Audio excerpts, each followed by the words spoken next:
শেখ, সাপে কামড়ায় মানুষকে, সেই ক্ষেত্রে মুমিন মুসলমান কুফরি কোনো মন্ত্র পড়ে এমন কোনো তান্ত্রিকের কাছ থেকে সেই মন্ত্রের ঝাড়ফুঁক নিতে পারবে কিনা? না, কোনো সুযোগ নেই।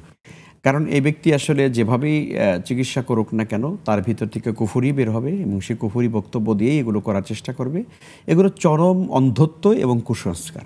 আসলে একজন ব্যক্তি যার কাছে আসলে কোনো এলিম নাই এবং সে বিশ্বাসী মানুষ নয়, অবিশ্বাসী এমন একজন কুফরি মানুষ যে কুফরি চর্চা করে, এমন ব্যক্তির কাছে একজন ইমানদার তো যেতে পারে না।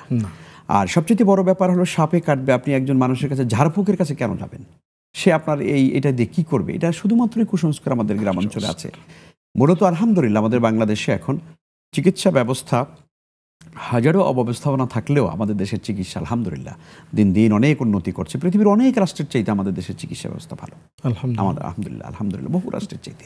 তা আপনি সাপে কাটলে দ্রুত সময়ের মধ্যে সেই জায়গাটা একটু শক্ত কিছু দিয়ে গামছা অথবা রশি ইত্যাদি দিয়ে বেঁধে, যাতে করা মানে এই বিষটা যেন গোটা দেহের মধ্যে ছড়িয়ে পড়তে না পারে মুহূর্তের মধ্যে, এটাকে একটু নিজেরা প্রাইমারি এটা করে তারপর দ্রুত আপনি স্থানীয় যে আছে, যেটা চিকিৎসালয় আছে, সেখানে আপনি নিজে হাসপাতাল নিয়ে যাবেন। সেখানে ডাক্তার সঙ্গে সঙ্গে এটাকে মানে বিষটাকে নষ্ট করে দেওয়ার জন্য তিনি ব্যবস্থা গ্রহণ করবেন। কাজে এটা তো মানে সবচেয়ে বড় মানে গুরুত্বপূর্ণ বিষয় এবং এটা বিজ্ঞানভিত্তিক ব্যাপার।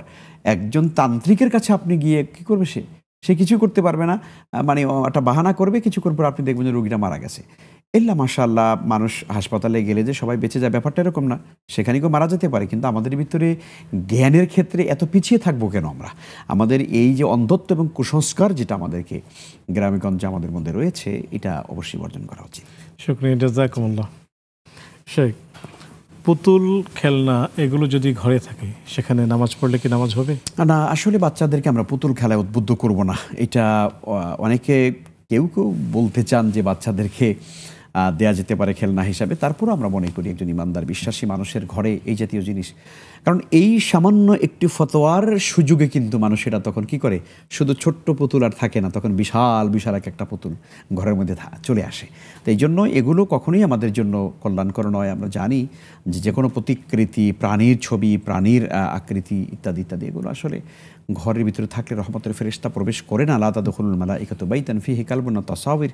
কাজেই আমরা বাচ্চাদেরকে কখনোই এই সংস্কৃতিতে তাদেরকে আমরা উদ্বুদ্ধ করব না। দেখুন, অনেক সুন্দর সুন্দর আপনি খেলনা বাচ্চাদেরকে দিতে পারেন এবং সেগুলো দিয়ে আপনি তাদেরকে খেলতে দিতে পারেন, কিন্তু সেটা না করে বিশাল বিশাল একটা পুতুল আমরা বাচ্চাদেরকে কিনে দেই এবং অনেক দামি দামি পুতুলগুলো ঘরের ভিতরে মানুষেরা শোকেজের ভিতরে সাজিয়ে রাখে।